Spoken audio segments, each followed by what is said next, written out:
Como reconhecer e se proteger do gaslighting? Será que tem alguma técnica das quais podemos nos orientar para ver sinais de manipulação? Se vocês quiserem ver sobre o vídeo de hoje, espere o sinal da vinheta.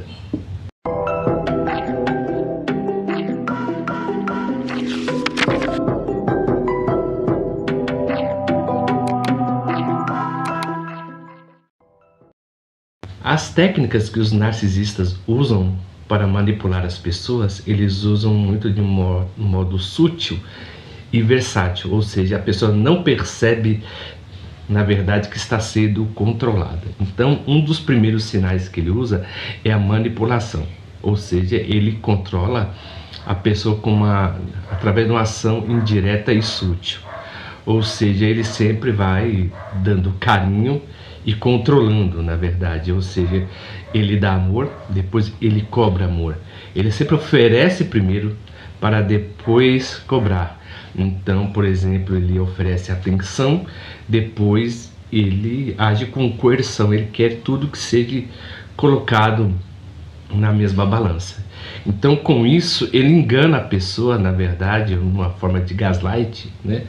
Que a pessoa está sendo amada ou cuidada, mas a mesma também não percebe que está sendo totalmente manipulada, né, pelo narcisista. O segundo sinal que eles dão é a distorção da realidade, ou seja, ele chegou a alterar a percepção da realidade da outra pessoa para confundir e controlar. O interessante é que, como o narcisista ele é totalmente enganador e dissimulado, quando a companheira ou o companheiro pega ele mentindo ou exagerando, o que ele vai dizer praticamente? Que a pessoa está exagerando, ou seja, a pessoa é muito dramática, na verdade. Você fala demais, você vê coisas, na verdade, que não existem. Então a pessoa, como o narcisista ele é totalmente convincente, o gaslighter, com o tempo a pessoa vai começar a duvidar das suas próprias percepções acerca da realidade. E a pessoa acha também que, por exemplo, nossa, será que eu vi demais mesmo, né? Por exemplo, o primeiro namoro que eu tive com 16, 17 anos, eu estava com a moça e ela estava com o tio, né? Eu estava com ela na casa dela e o tio dela chegou. E eu percebi que ela olhou para o tio dela de uma maneira totalmente diferente. Não é um carinho que um sobrinho tem para com o tio, mas o olho dela agiu de uma maneira totalmente diferente. E eu olhei aquilo e eu fiquei muito ressabiado, né? Porque o sobrinho, quando vê o tio, por exemplo, da minha época, né? As pessoas pediam bênção, benção tio, e o tio falava, Deus abençoe. Então ela olhou para o tio e o tio retribuiu esse olhar para ela. E quando eu fui embora, eu fiquei pensando, meu Deus, será que eu vi demais? Sim ou não? Não. Eu não vi. Não. E você, sabe, você começa a duvidar acerca da sua própria percepção. Mesmo, na verdade, que você tenha visto que aquilo aconteceu, você age uma espécie de viés, de confirmação. Tipo assim, ela gosta de mim e ela não olhou para ele daquele jeito. Na verdade, foi eu que vi demais. Então você vê que a pessoa vai tendo uma percepção distorcida da realidade. A terceira característica que você pode notar são mentiras sistemáticas. Ou seja, ele sempre constrói uma narrativa falsa de forma persistente para minar a confiança da outra pessoa. Então ele sempre vai falar assim, isso nunca aconteceu, você está imaginando, não, você vê demais, isso nunca aconteceu.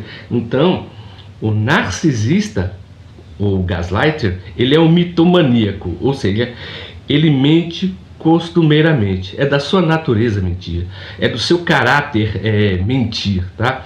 O interessante é que todo mentiroso ele é minucioso, mas só que ele nunca se apega às firulas da história. Como é que eu posso dizer firulas? As coisas mínimas, porque cada vez que você questiona uma pessoa mentirosa, ela sempre vai reinventar a história. Então você percebe que a mentira, na verdade, ela tem uma cauda curta. Não tem aquela palavra que a mentira tem uma perna curta? Então, Então o narcisista, ele mente de uma maneira sistemática muito grande. Então essa é uma maneira de você se proteger, né, dessa mitomania que ele tem mesmo, né, de mentir demais. Isso verificando, tá, que eu estou falando hoje aqui, como você pode se proteger dessa tática que os narcisistas fazem para manipular as pessoas e você identificar esses sinais. Agora eu vou falar aqui para você a quarta característica, o abuso psicológico. Ou seja, ele vai sempre fazer, na verdade, uma espécie de... Ele vai sempre ter, na verdade, um comportamento que cause dano emocional e psicológico. Como isso acontece? Por exemplo, se você vai sair com a sua amiga, ou você vai sair com o seu amigo, ou você vai passear, na verdade, ele sempre vai ficar totalmente enciumado. Então, ele é totalmente stalker, ele viciado é um adicto mesmo, tá? Ele vai te procurar, vai atrás de você, vai te perseguir, vai te fazer chantagem. Então, quando você briga com ele, na verdade, ele muitas vezes pode vir com gaslight, com galanteio, mas quando você se afasta, ele vai começar a fazer o quê? Te perseguir, te xingar, na verdade. Então, vai criando uma espécie de um relacionamento abusivo e totalmente tóxico, porque entra nesse ciclo, né? Ou seja, ora ele te ama, ora ele te persegue, ora te ama e ora te persegue. Então, todas as vezes que ele te persegue, na verdade, é porque ele te ama. E muitas vezes o narcisista, ele tem o costume de falar a seguinte frase: tá vendo o que você me fez fazer? Tá vendo que tipo de atitude que você me fez tomar? Então você vê que ele nunca, na verdade, admite nada do que ele faz, tá? Então esse é o abuso psicológico. A quinta característica que ele faz é o controle mental. Ou seja, ele sempre tenta dominar os seus pensamentos, sentimentos e ações. Como é isso? Como funciona? É interessante. Se você vê uma mãe que é abusiva, uma mãe que é controladora, ela sempre vai comprar a roupa que ela acha que é boa para o filho. Nossa, eu acho que meu filho vai gostar dessa camisa. Eu acho que ele vai gostar desse filme, por exemplo, se eu comprar para ele. Sabe, tipo assim, nunca pergunta o que o filho gosta. A pessoa não tem interesse na individualidade do outro. Então, sempre, na verdade, tenta controlar o gosto do outro, porque o narcisista, quando ele é totalmente abusivo, ele escolhe aquilo que ele quer para a pessoa, e se a pessoa não retribui, o que ele faz? Nossa, você não reconhece o carinho, a atenção e o amor que eu tenho para com você, você na verdade é um ingrato ou uma ingrata. Então ele sempre tenta fazer, na verdade, o que? Uma distorção cognitiva e colocar no outro, né? Por exemplo, a sua vontade. Então ele sempre, quando ele fala nós, na verdade, ele não está falando do nós, ele está falando dele mesmo, tá? Então, ele quer colocar a vontade dele em você. Então, ele não respeita a sua individualidade, né? E o sexto sinal, na verdade, o sexto sinal, me perdoe, é a negação da realidade. Então, por exemplo, ele vai sempre negar fatos, né, e obviedades da vida, né? Ou seja, ele vai negar a experiência que aquela pessoa teve com ele para invalidar. É a mesma coisa que eu falei outrora. Você está louca, você está ensandecida, você está fora dos seus pensamentos normais, você está viajando, né? Então, essa negação, na verdade, da realidade, é o que acontece. Ele quer colocar no outro a percepção dele. Não existe fato, não existe realidade, existe apenas subjetividade.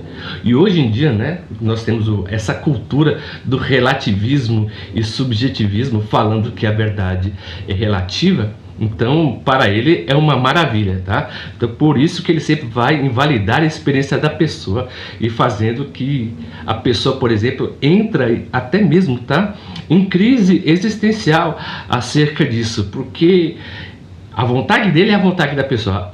A vontade da pessoa nunca será dele.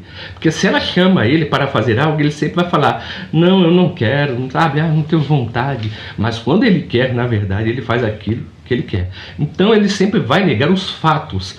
Ele sempre vai negar a realidade e colocando a subjetividade, a abstração em cima. Não é bem assim que aconteceu. Você não viu direito, você não prestou atenção direito, você também nunca me escuta. Então você vê que ele sempre usa isso como massa, na verdade, de controle. E também a sétima e a última, né, que seria a dubiedade, né?